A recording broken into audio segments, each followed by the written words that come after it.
திருவடிகளே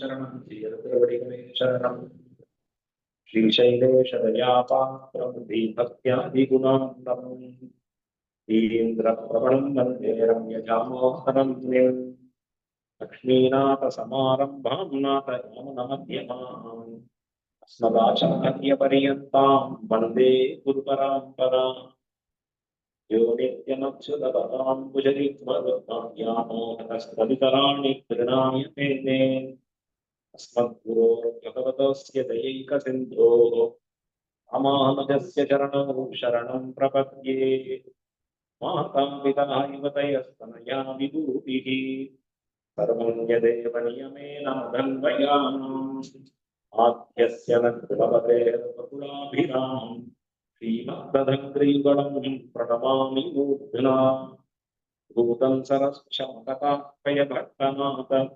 श्रीभक्तिसारकुलशेखरयोगिवाहान् भक्ताङ्कृतेर्वरकालयतीन्द्रमिश्रान् श्रीमत्पराङ्कुशमुनिं प्रणतोऽस्मि नित्यम् पादचूडमनुभूय हरिं शयानम् मध्ये कवेरदुहितुः उदितान्तरात्मा अकृष्टां यमयोर्विषयान् प्ररान् यो निश्चिकाय मनवै मुनिवाहनं तं काट्टवे कालनल्लाडयुन्दी வேட்டல்முதலமந்தம் திருமார்பு கண்டம் செவ்வாய் வாட்டனில் கண்கள் மேனி முனியேறி கனிவு கொண்டு அத்தினால் கண்டு வாழும் பாணர்கள் பரவினோமே.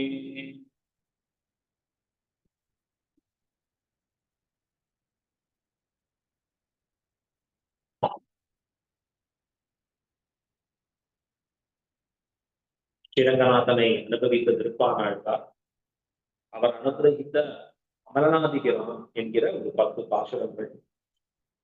அந்த பாசுரத்தினுடைய விரிவான விளக்க உரையை பார்ப்பதற்காக மாதந்தோறும் திருக்கச்சி நம்பி சபையில மிக அற்புதமாக அடியார்களோடு சேர்ந்து அனுபவிக்கக்கூடிய பாக்கியம் பெற்றவர்களாக விளங்கி இருக்கிறோம். ஸ்ரீரங்கநாதன் இந்த பாக்கியத்தை நமக்கு தொடர்ந்து பூர்த்தியாக அருள வேண்டும் என்று அவர் திருவடிகளிலே பிரார்த்தித்துக் கொண்டு இந்த எல்லாருக்கும் கையில புஸ்தகம் கொடுத்துருக்கோம். அதுல இப்ப நாம அனுபவிக்கக்கூடியது தனியன் அப்படிங்கிறது. அது அடியன் ஒரு தடவை சொல்றேன், மீண்டும் நீங்கள் 2 முறை சொன்னீங்கன்னா ஆபாடமாவதற்கு உபயோகமா இருக்கும். ஆபாதசூடம்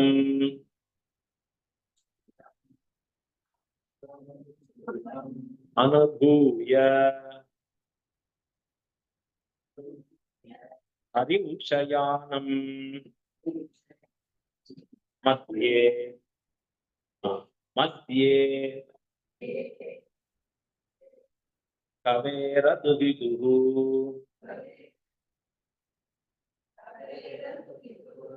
முதிதாந்தராத்மா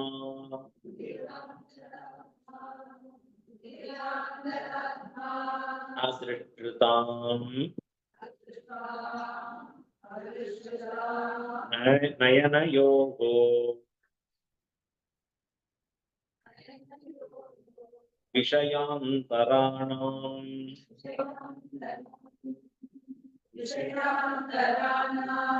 யோனிஷ்சிகாய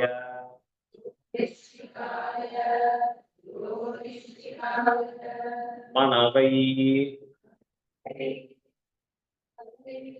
முனிவாகனம் தம்.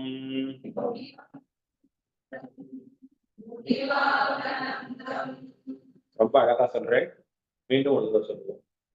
ஆபாதசூடம்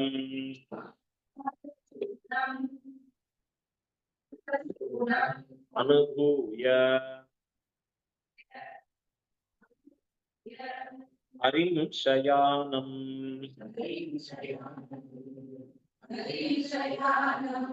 மத்யே கவேரதுஹிதுஹு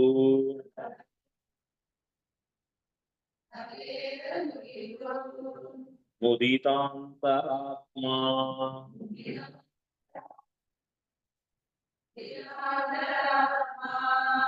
அத்ருதாம் நயனயோகோ விஷயாந்தராணாம் யோனிஷ்சிகாய மனவை முனிவாகனம் தம். ஆபாதசூடம் அனுபூய ஹரிம்சயானம் மத்யே கவேரதுஹிதுஹு முதிதாந்தராத்மா அத்ருதாம் நயனயோகோ.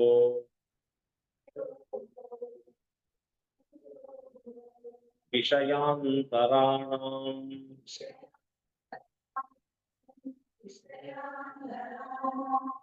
யோ நிச்சிகாய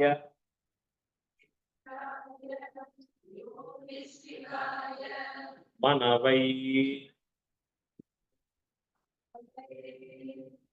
முனிவாகனம் தம்.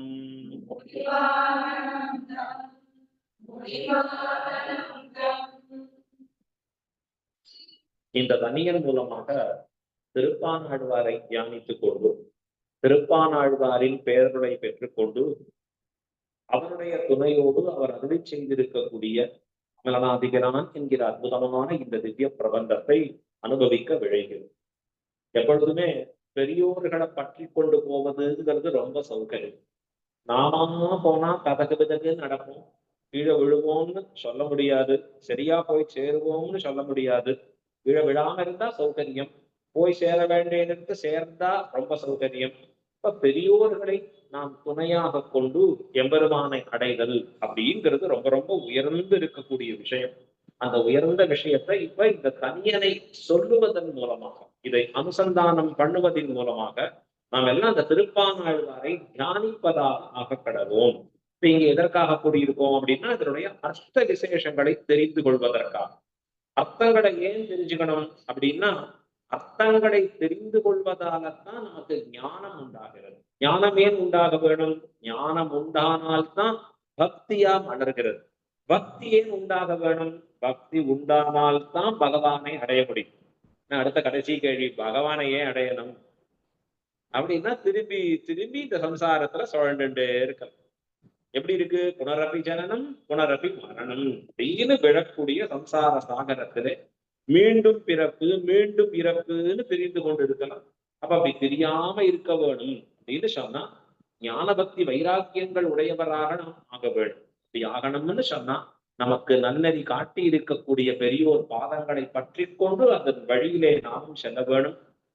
இது திருப்பானாழ்வார்களை செய்திருக்கக்கூடிய அமரநாதிகரானின் முதல் தனியன், சம்ஸ்கிருத தனியன். இந்த தனியன் பெரிய நம்பிங்கிற சுவாமி அருளி செய்திருக்கார் ஆச்சரியமா. அதன் பிறகு தமிழ் தனியன் காட்டவே கண்ட பாத கமலனல் ஆடையுந்தி அப்படின்னு வரக்கூடிய தனியன் அழகா பெரிய திருமலை நம்பி அவர் அருளி செய்திருக்கக்கூடிய தனியன். இப்ப முதல் தனியனாக சம்ஸ்கிருத தனியனாக சொல்லப்பட்டிருக்கக்கூடிய தனியன் அப்படின்னா தனித்திருப்பது. இந்த திவ்ய பிரபந்தத்திலேருந்து தனித்திருக்கிறது. யார் பாடினார்களோ அவர்களை போற்றுவதாக இருப்பது.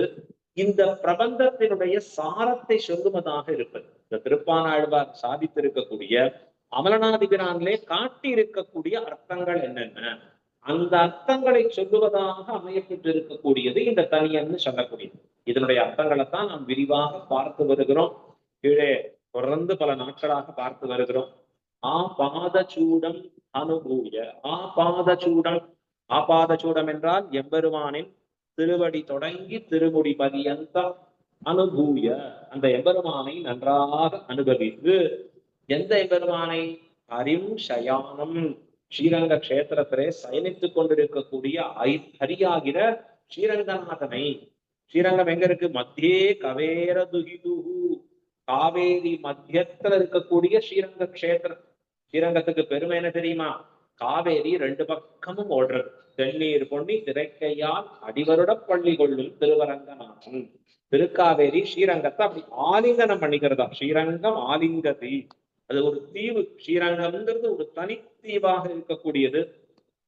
மற்றதெல்லாம் வேறு. ஸ்ரீரங்கம்னு வந்தாச்சுன்னா அது தனிப்பட்டதாக அமையப்பெற்றது.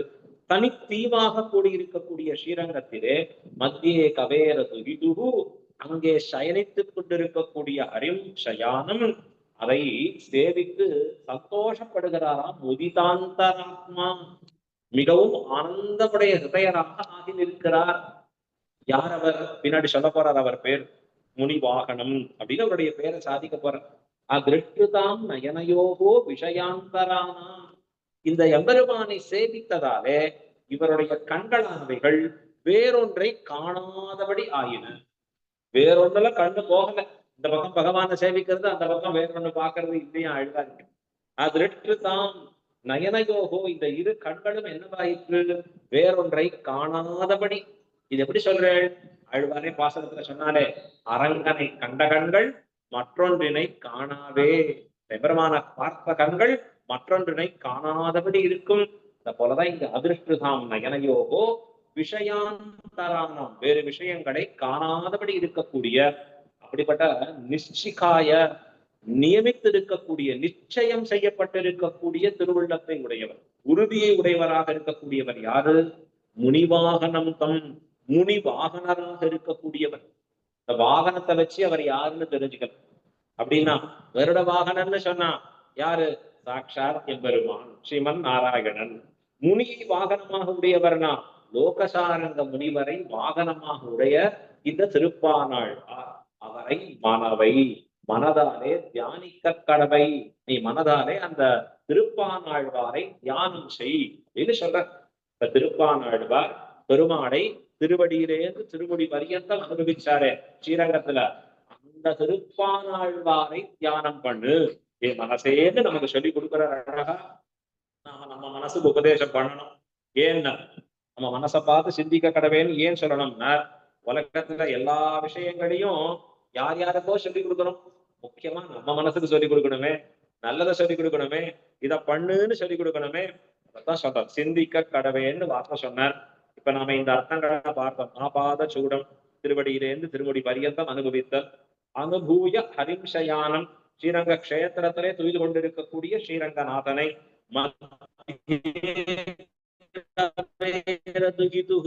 திருக்காவேரி மத்தியத்திலே துயில் கொண்டிருக்கக்கூடிய எம்பெருமானை இப்ப பார்த்துட்டு வருது.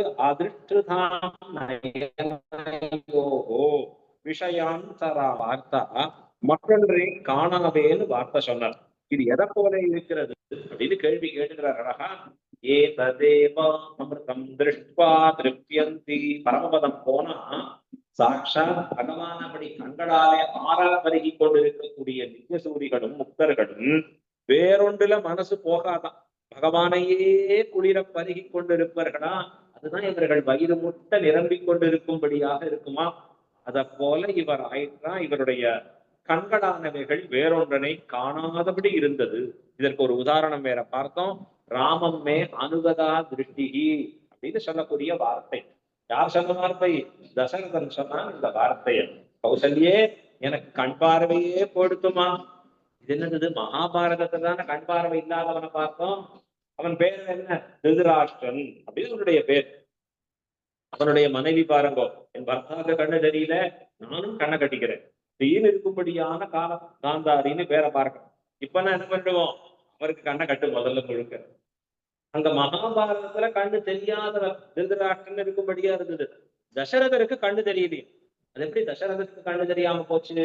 எப்பொழுது ராமன் கானகம் சென்றானோ, இந்த ராமன் கானகம் சென்ற பிறகு தசரதர் கௌசல்யை அவளை பார்த்து சொல்றார். கௌசல்யை தசரதனுடைய அறைக்கு வருகிறாள். வந்து அப்ப சோகத்துல தசரதன் புலம்புகிறான். தசரதனுக்கு என்ன தெரியும்? பாவம் புலம்பல் தானே தெரியும். பூர்த்தியா ஒரே புலம்பரான்.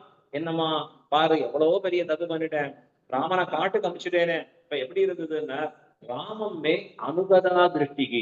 கௌசல்யே, ராமனை என்னுடைய கண்கள் பின்தொடர்ந்து சென்றன. ஆகையால என்ன பண்றாருன்னா, நத்வா பஷ்யாமி கௌசல்யே, உன்னை என் கண்களால என்னால பார்க்க முடியலன்னு.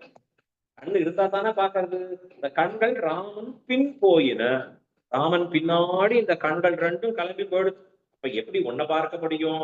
நத்வா பஷ்யாமின்னு சொல்லும்படியான வார்த்தை அத போல இவருக்கும் ஆயிற்றோ. யாருக்கு? திருப்பானாழ்வாருக்கும். அதிருஷ்டுதாம் நயனயோகோ, வேறொன்றை காண மாட்டேன்னு வார்த்தை சொல்லுகிறாரே திருப்பானாழ்வார். முடியுமான்னு? கோயிலுக்கு போறதுக்கு முன்னாடி நூறை பார்த்துட்டு போறோம், கோயிலுக்கு போயிட்டு வந்த பிறகு நூறை பார்த்துட்டு வரோம், கோயிலுக்குள்ள நின்றுட்டு மூலஸ்தானத்துல அங்கேயும் இங்கேயும் திரும்பி பாக்குறோம்.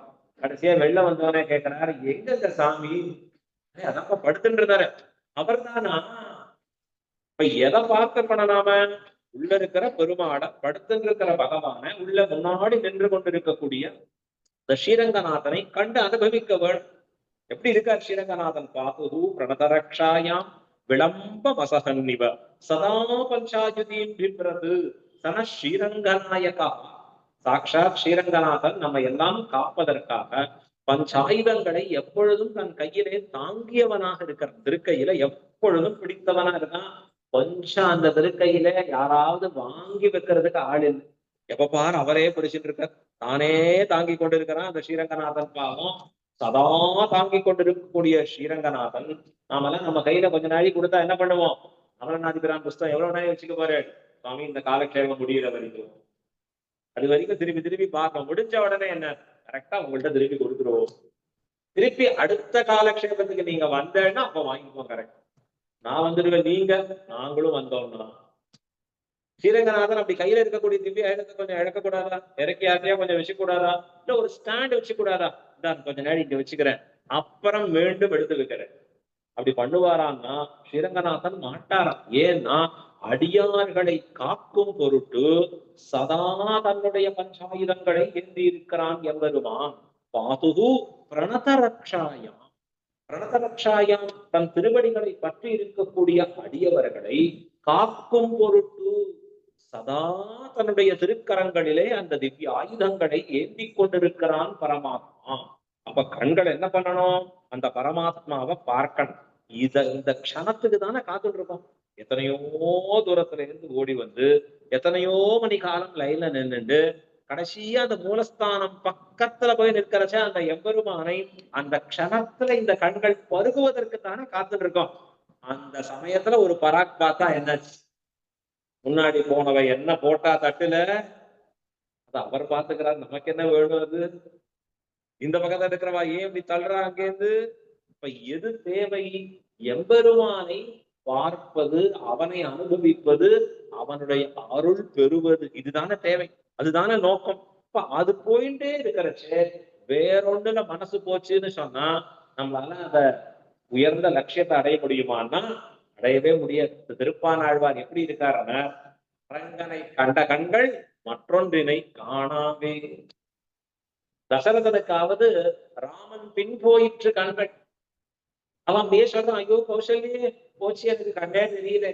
இவர் என்னாச்சுன்னா அழகா வியாக்கியானத்துல சொல்ற, இந்த சௌந்தரியமாகிற பெருமாள் திருவரங்கநாதனாகிற அற்புதமான ஒரு சௌந்தரிய கடல் இருக்கிறதே, சமுத்திரம் இருக்கிறதே, அதிலே இவர் மூழ்கி போனா. அப்படியே மூழ்கிட்டாரன் திருப்பானாள். எப்படி இருக்கான் அந்த ஸ்ரீரங்கநாதன் அப்படின்னா, பிப நயன புரஸ்தே ரங்கதுர்யாபிதானம் ஸ்திதமிவ பரிபுல்லது புண்டரீகம் தடாகம். அழகா பராசர பட்டர் ஸ்ரீரங்க ரகஸ்தலம்ங்கிற ஒரு கிரந்தத்துல சாதிக்கிறார். ஏ மனசே பாரு, அங்க பாரு, பிப நயன புரஸ்தே. நயன அப்படின்னா கண்களே நன்றாக ஆற பருகுங்கள். பருகுவது கண்களாலேயா வாயாலேயா? எதால பருக வேண்டும்? கட்டருக்கு அப்பப்ப மாறிடுது. கண்களே பருகுங்கோள், வாயே பருகுங்கோள்னு சொல்லணும். என்ன பாரு, ஒரு தாமரை தடாகம் இருக்கு பாரு, இந்த தாமரை தடாகத்தில் இருக்கிற தண்ணீரை பருகுங்கோள். நான் இப்ப பருகிறது ஆர்ஓ வாட்டர்னா எடுத்து அது டிஸ்டில்டா வருதா? அது எடுத்த பிறகு என்ன ஆகுது? கடைசியா சொல்றான், அது சாப்பிடறதுனாலதான் உங்களுக்கு இம்யூனிட்டியே இல்லை. இப்ப அடுத்தது ஒண்ணு, ஏன் அது இப்படி சாப்பிட்டு சாப்பிட்டு நோய் எதிர்ப்பே இல்லாம போச்சு. நம்ம பாரத தேசத்துல மட்டும்தான் எந்த நோய் வந்தாலும் தாங்கும். ஏன்னா அப்படி பழகி வச்சுட்டோம் நாம. எனக்கு உடம்ப அப்படி தாங்கும்படியா வச்சுட்டு இருக்கோம். ஃபாரின் எல்லாம் வந்து பாருங்க, கொஞ்சம் அழைச்சு போச்சு, என்னாச்சுன்னா கூட ஹாஸ்பிட்டல் அட்மிட், அவ்வளவுதான். எங்களை எங்க வேணா போடுங்க, ஒண்ணுமே தாக்க முடியாது. ஏன்னா உடம்பு அப்படி வசப்பட்டு இருக்கிறது, பழகி இருக்கிறது. பூர்த்தி எது சுத்தமான ஜலம் அப்படின்னா, எது பூஸ்பர்ஷத்தோடு கூடியதோ அதுதான் சுத்தமான ஜலம். நீங்க உலகம் திரும்பி போறது காப்பர் பாட்டில் அப்படிங்கிற அழகா அங்கிருந்து பூதத்தோட கூடி இருக்கக்கூடிய மண்ணை போல பெஸ்ட் பியூரிஃபையர் இல்லைன்னு சொல்றாளா. நம்மளால என்ன முடிஞ்சது? எல்லாத்தையும் இம்பியூரிஃபை பண்ணும்.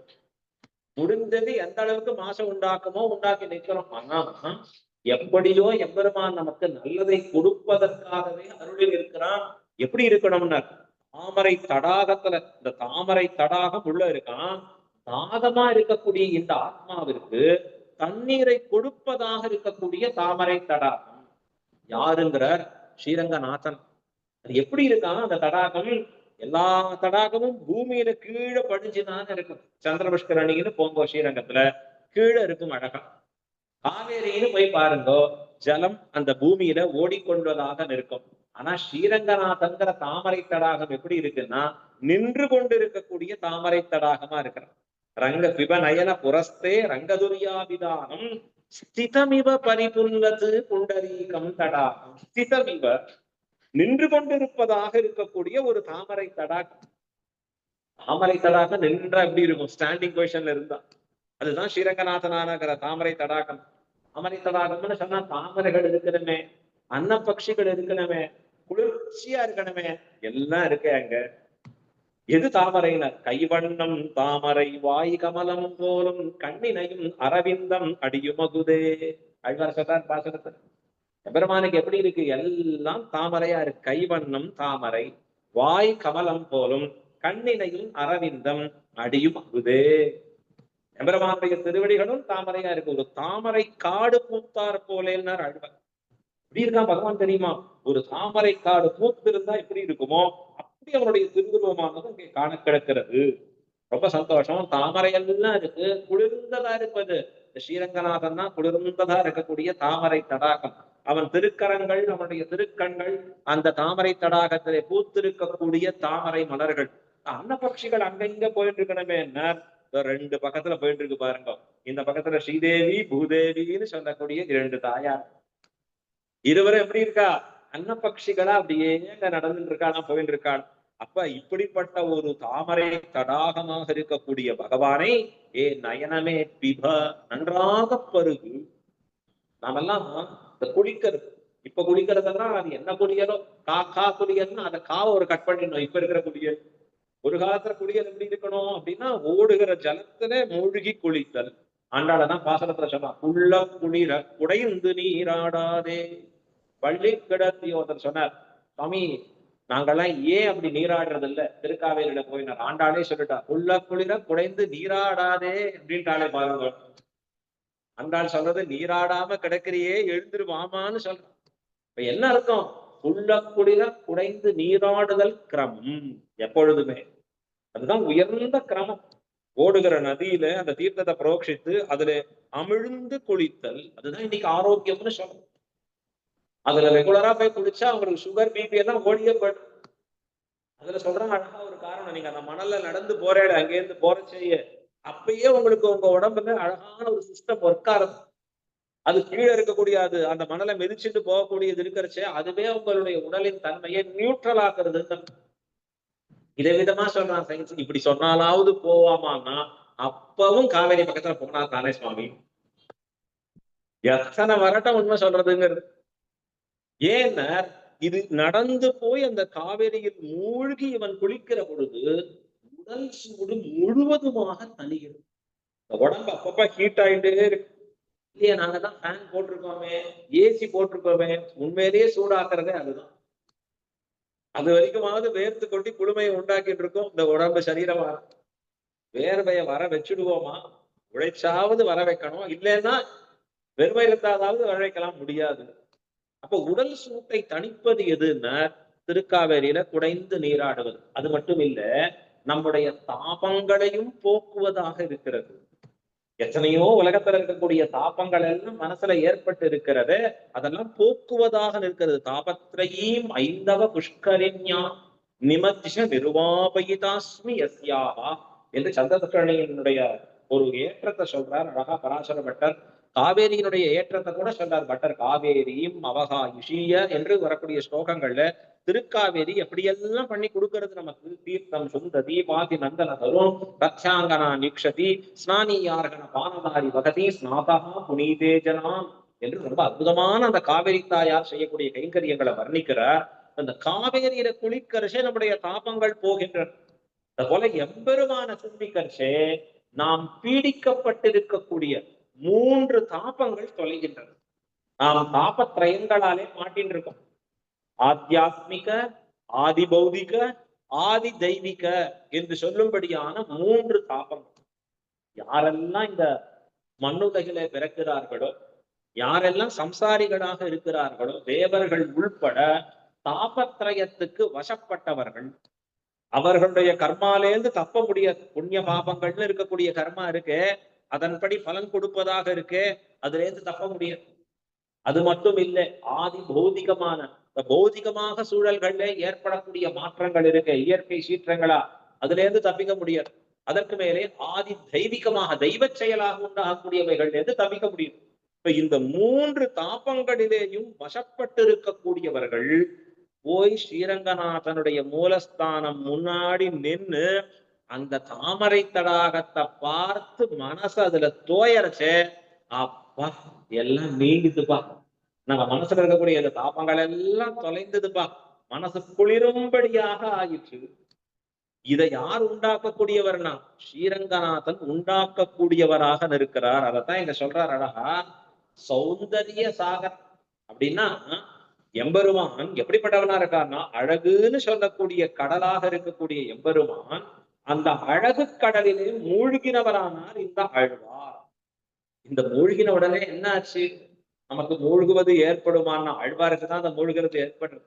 இந்த கடலிலே அப்படியே அமிழ்ந்து போகும்படியா இருக்கார். அதனால என்ன ஆச்சுன்னா, இவருக்கு அழகு அஞ்ஞானத்தை விளைத்ததாயிற்று.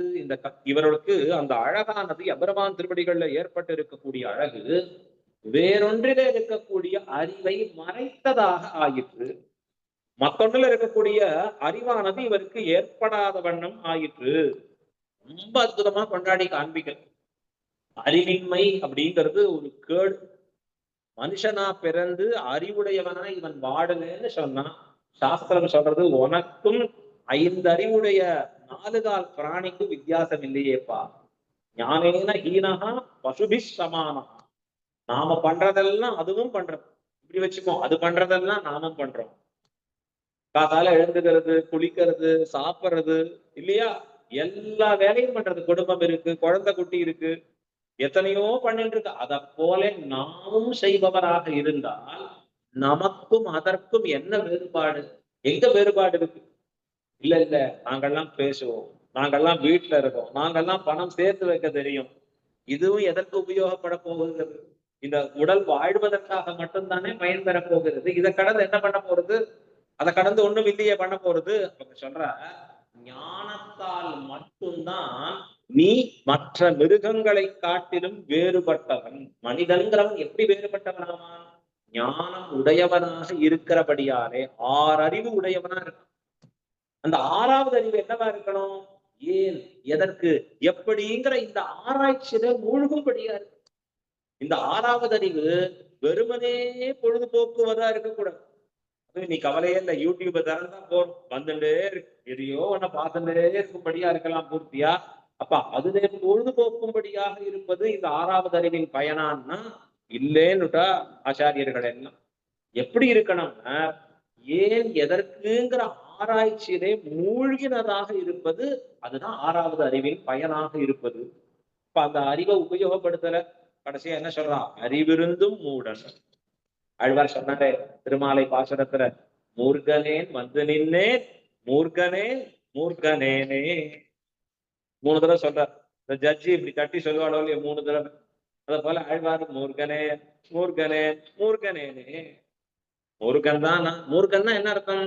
அறிவு கேடன், அறிவை பயன்படுத்த தெரியாதவன் அப்படின்னு அர்த்தம். இப்ப இந்த அறிவு கேடன் அஜ்ஞானி, அஜ்ஞானமுடையவன் அர்த்தமாகிறது. இந்த இடத்துல இந்த ஆழ்வாருக்கும் அஜ்ஞானம் தலைக்கேறி இருக்கிறதான்னா இல்லை இல்லை, இவருக்கு பகவத் அனுபவத்தாலே வந்திருக்கிறபடியாலே, அந்த அனுபவத்திலேயே மூழ்கி இருக்கிறபடியாலே அவருக்கு அறிவுங்கிறது வேறொன்றிலே வேலை செய்யாமல் ஆயிற்று. ஞானம்ங்கிறது பகவான் அனுபவிப்பதாகவே ஆயிற்று. ரொம்ப ஆச்சரியமா இருக்கு. இந்த சயின்டிஸ்ட்ல எல்லாம் பார்த்திருக்கேன். சயின்டிஸ்ட்னா யாரு அப்படின்னா, பெரிய ஆராய்ச்சிகள் எல்லாம் பண்றவா பாருங்க, அவனுக்கெல்லாம் சயின்டிஸ்ட்னு பேர். நமக்கெல்லாம் உட்கார்ந்து இருந்ததுல ஒரு மாத்திரை வருது, டக்குன்னு வாயில போட்டுக்கிறோம், போன் அப்படி ஆப்ரேட் பண்றோம், எங்க சிக்னலே கிடைக்கலையே. அதுக்கு எத்தனை வேலை பார்க்கணும் தெரியுமா? சேட்டலைட்டை மேல அனுப்பியிருக்கணும், அங்கங்க அந்த சிக்னலுக்கு உண்டான விஷயங்களை ஏற்பாடு பண்ணி வச்சிருக்கணும் கிளீனாவே. இந்த சிக்னல் வந்து சேருவதற்கு உண்டான எத்தனையோ எக்யூப்மெண்ட்ஸ் நிறுவி இருக்கணும். இதெல்லாம் யார் பண்றா? ஆராய்ச்சியாளர்கள் யோசித்து யோசித்து யோசித்து பண்ணும். ரொம்ப ஆராய்ச்சி யோசித்து பண்ணிட்டு இருக்கிறவாட பார்த்தா அசந்து போயிடும். எத்தனையோ பேர் சொல்றோம். ஒருத்தர் பார்த்துட்டே இருந்தார் மேலே இருந்து, என்னன்னா பொத்துன்னு ஆப்பிள் கீழே விழுந்தது. அட, இந்த ஆப்பிள் ஏன் கீழே விழுந்தது? நாம என்ன பண்ணுவோம்னா, கிடைச்சது சாப்பிடு முதல்ல ஓடுவோம். அவ யோசிக்கிறான், ஏன் விழருது, ஏன் மேல போக கூடாது, ஏன் அங்கேயே தொங்க கூடாது? அப்ப ஏதோ ஒண்ணு இருக்கிறது, புவி ஈர்ப்பு சக்தி அப்படின்னு எதையோ கண்டுபிடிக்க ஆரம்பிக்கும். இப்ப அவர்களுக்கு எப்படி இருக்கும்னா, கொஞ்சம் சாமானிய மனிதர்களை காட்டிலும் அறிவு அதிகமா இருக்கும் இல்லையா? அறிவு அதிகமா இருந்தா தானே ஆராய்ச்சியாளராக முடியும், சயின்டிஸ்ட் ஆக முடியும். சுவாமி அறிவே இல்லாதவா தான் சயின்டிஸ்ட் ஆகலாம், சொல்ல முடியுமா யாராவது? கொஞ்சம் அறிவு அதிகமா இருக்கணும், அப்படிப்பட்டவர்கள் சயின்டிஸ்ட் ஆகும். அதுல ஒரு பெரிய சயின்டிஸ்ட், அவர் தீவிரமா ஆராய்ச்சி பண்ணி உலகமே புகழ் பெற்றவர், அவ்வளவு அற்புதமானவர் பூர்த்தியா. அவர் அவர் வீட்டுல 2 பூனையை வளர்த்துட்டு இருக்க, ஒண்ணு பெரிய பூனை, இன்னொன்னு சின்ன பூனை. 2 பூனைகளை வளர்த்துட்டு இருக்கிறச்சே அந்த பூனைகளை வெளியேற்ற வேண்டும் அப்படிங்கிறதுக்காக ஒரு ஓட்டையை போடுறாரு. அழகா போடுறச்சே அந்த பெரிய பூனையை வெளியேற்றுவதற்கு ஒரு பெரிய ஓட்டையை போட்டார், பக்கத்துல சின்ன பூனையை வெளியேற்றுவதற்கு ஒரு சின்ன ஓட்டையை ஒரே குழம்பிட்டு இருக்காரு. ஐயோ இது எப்படி போடுறது, இடம் பத்தாது, எப்படி போகும்? பக்கத்துல இருக்கிறவங்க அட்வைஸ் பண்ணா, ஐயோ இப்படிப்பட்ட ஆராய்ச்சியாளர் என்ன ஆச்சுன்னு, பெரிய பூனை போற ஓட்டுல அந்த பெரிய ஓட்டையிலேயே இந்த சின்ன பூனையும் போடுமே, இதுக்கு தனியா ஒண்ணு போடணுமா? அவருக்கு அவ்வளவு யோசனை அங்க போய் கடைசியா அவர் என்ன இருக்கிறதுலயே பெரிய விஞ்ஞானம், பெரிய ஆராய்ச்சியை பண்ணிட்டு இருக்கிறவா இருக்கிறார். அப்ப என்ன ஆச்சுன்னா, அவர் ஒரு விஷயத்திலே ஆழமாக மூழ்கி இருக்கிற பொழுது நம்ம போன்ற ஒரு சாதாரண விஷயத்துல அறிவு வேலை செய்ய மாட்டேங்க. அவள் அதுல போய் யோசிக்கிறதுக்கு வாய்ப்பு.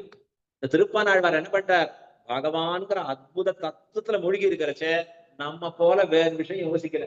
அவ என்ன புடவை கட்டிட்டு வந்தா பாத்தியா கோயிலுக்கு, லேட்டஸ்ட் டிசைன் அதுதான், தெரியல, காதுல விழுந்து சும்மா சொல்லி வைக்கிறோம். அப்படி பேசுவதற்கு திருப்பானாழ்வாருக்கு வாய்ப்பு இருக்கா? இல்லைன்னு.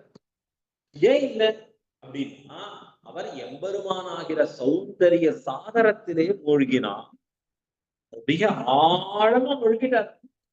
அந்த ஆழமாக அந்த அழகிலே மூழ்கினபடியாலே அது அஞ்ஞானத்தை விளைவித்தது. என்ன எடுத்து உலகத்துல இருக்கிற விஷயங்களுடைய அறிவை அப்படியே மறைக்கும்படியாக ஆயிற்று அவருக்கு. அதற்கு மேல இன்னொரு அர்த்தம் காண்பிக்கிறாரு, அதிருஷ்டம் திருஷ்டமாகையாலே திருஷ்டம் அதிருஷ்டமாயிற்று. இன்னொரு வார்த்தை சொல்றோம். இப்ப ரொம்ப அற்புதமான விஷயம், சிவைஷ்ணவ சம்பிரதாயத்துல வைஷ்ணவன் யார் அப்படின்னு கேள்வி கேட்கும். நம்மளையும் இப்ப கேள்வி கேட்டா நாம என்ன பண்ணுவோம், நல்லா நெத்தியில பட்டையா திருமணம் போட்டா வைஷ்ணவருங்க, கோயிலுக்கு போனா வைஷ்ணவருங்க, பாசனம் சொன்னா வைஷ்ணவர்கள் அப்படின்னு சொல்லும். ஆச்சாரியர்கள் அதற்கு ரொம்ப அழகா வியாக்கியானம் பண்றா. வைஷ்ணவன் யார் அப்படின்னு கேள்வி கேட்டா நஞ்சியர் சொல்ற, பிறர் நோவு கண்டால் ஐயோ என்று இறங்குபவன் வைஷ்ணவன். மற்றவர்களுக்கு ஏதோ ஒரு கஷ்டம் ஏற்படுகிறது, துன்பம் ஏற்படுகிறது, அந்த துன்பத்தை கண்டு மனம் இறங்குபவன், எவனுக்கு அந்த மனம் இறங்குதல் ஏற்படுகிறதோ அவனே வைஷ்ணவன். பரதுக்க அசகிஷ்ணுத்துவம், பரதுக்க துக்கித்துவம் என்பது ஸ்ரீ வைஷ்ணவனின் அடிப்படை லட்சணமாக இருக்க வேண்டும். இதை தவிர இங்கே அனுப்பிச்சார் பராசர பட்டர் அனந்தாழ்வான் அப்படிங்கிற சுவாமி இடத்துல திருமலையிலே கைகரியம் பார்த்து கொண்டிருக்கக்கூடிய மகானுபாவர் அனந்தாழ்வான். அவருடைய பெருமையை சொல்லணும்னா, திருவேங்கடமுடையான பெரிய ஒரு தான் வச்சிருக்கக்கூடிய அந்த கீழே கடப்பாறையாலே அடித்தவர். அதனாலதான் இன்னைக்கும் அவர்கிட்ட தழும்பு இருக்கு திருவேங்கமுடையானுக்கு பார்த்தா. அடி வாங்கின கடப்பாறைய கோயில் வாசல்ல மாட்டி வச்சுட்டு இருக்க திருவேங்கமுடைய, இதுலதான் வாங்கிட்டேன்பா அனந்தாழ்வான்ட்டு. அந்த அனந்தாழ்வான்ட்ட அனுப்புறார், வைஷ்ணவன் யார் அப்படின்னு கேட்டுக்கணும். அவர் சொல்லி அனுப்பினார். யார் தெரியுமா வைஷ்ணவன்? கொக்கு போல் இருப்பவன், கோழி போல் இருப்பவன், உப்பை போல் இருப்பவன், உண்மை போல் இருப்பவன். கொக்கு போலையும் கோழி போலையும் உப்பை போலையும் உண்மை போலையும், கடைசியா தான் உண்மை போல மனுஷன் வருது, மற்றது மனுஷனாவே தெரியுது. வைஷ்ணவன்னா கொக்கா இருக்கணுமா, கோழியா இருக்கணுமா, உப்பா இருக்கணுமா? இந்த உண்மை போல் என்று சொல்லுகிறாரே எதனாலே அப்படின்னா, அவர் இருந்த லட்சணங்களை காண்பித்து. கொக்கு என்ன பண்றது, தனக்கு எந்த இறை எப்பொழுது வரணுமோ ஓடுமோ அப்ப அதை பிடிச்சு எடுக்க முடியாது. கோழி என்ன பண்ணுகிறது, குப்பைக்கு நடுவிலே தனக்கு வேண்டிய இரையை எடுத்துக் கொள்ளுகிறது. உப்பு என்ன பண்ணுகிறது, உப்பில்லாத பண்டம் குப்பையிலே தூக்கி எறிகிறோம், ஆனா உப்பு இருக்கான்னு கண்ணை பார்த்தா தெரியாது. உப்பு அதிகமா போனாலும் வேண்டான்னு தள்ள. இப்படி கொக்கு லட்சியமே குறியாக இருக்கிறதோ, கோழி குப்பைகளை தவிர்த்து தனக்கு வேண்டியதை எடுத்துக் கொள்ளுகிறதோ, சம்சாரத்திலே அசாரங்களை தொலைத்து சாரத்தை மட்டும் எடுப்பவனாக இருப்பவனோ, உப்பை போலே ஒரு பெரிய கோஷ்டியிலே தான் எங்க இருக்கான்னு தெரியாதபடி கரைந்திருப்பவனாக இருப்பவனும், தான் அந்த கோட்டியில இல்லைன்னா அந்த கோட்டியே பிரயோஜனப்படாதபடி இருக்கும்படியானவனும் இவன் தான் வைஷ்ணவன். கடைசியா உம்மை போல். உண்மை போல் ஏன் சொன்னார், அனந்தாழ்வான் எப்பவுமே சுவாமிகள்கிட்ட வந்தா கேள்வி கேட்டா உடனே பதில் சொல்ல மாட்டான். திருக்கோட்டியூர் நம்பி இடத்துல போய் கேள்வி கேட்டுன்னு கூறத்தாழ்வான் நம்பிச்ச எம்பெருமானா. எவ்வளவு நாள் கழிச்சு அவர் கேள்வியே கேட்டார் தெரியுமா? 6 மாசம் கழிச்சு கேட்டார். கேள்வி இல்லை, எதற்காக வந்தீர் அப்படின்னா 6 மாசம் கழிச்சு ஏன் வந்தீர்னு கேட்டோம். நமக்கெல்லாம் 6 நிமிஷம் லேட் ஆச்சு, அங்க போன் அலரும், போனோ இல்ல அங்க இருக்கிற காலிங் பெல்லோ இல்ல நம்ம வாயோ தெரியாது. 6 மாசம் கழிச்சு கூறத்தாழ்வான பார்த்து கேட்கறாராமா, எதற்காக வந்தீர்? கூறத்தாழ்வான் 6 மாசம் சாங்க முடியல, ஆச்சாரியனை பிரிந்தது களமலம்னு சொன்ன விடை கொள்கிறேன் நியமிக்கணும்னு உடனே, இல்ல எதுக்காக வந்திருப்பீங்க? ஒரு கேள்வி கேட்கறதுக்காக வந்த. என்ன? ஆத்மாவின் லட்சணம் என்ன? இந்த கேள்விதானா திருக்கோட்டியூர் நம்பி பதில் உரைத்தார். ஆழ்வார் சொல்லியிருக்காரு. என்ன சொல்லியிருக்கார்? அடியேனுள்ளான் உடல் உள்ளான் என்பது கண்டாயே. 6 மாசம் காத்திருந்ததுக்கு என்ன பதிலு? அடியேனுள்ளான் உடல் உள்ளான். 2 சொல்லு சுவாமி. நாங்களா இருந்தா வாட்ஸ்அப்லயே முடிச்சிருப்போமே. இத என்ன சுவாமி இது? இதுக்கு எவ்வளவு டிராவலிங், அங்க போய் ஸ்டே, ஆன்போர்டிங், எத்தனை பெரிய விஷயம்.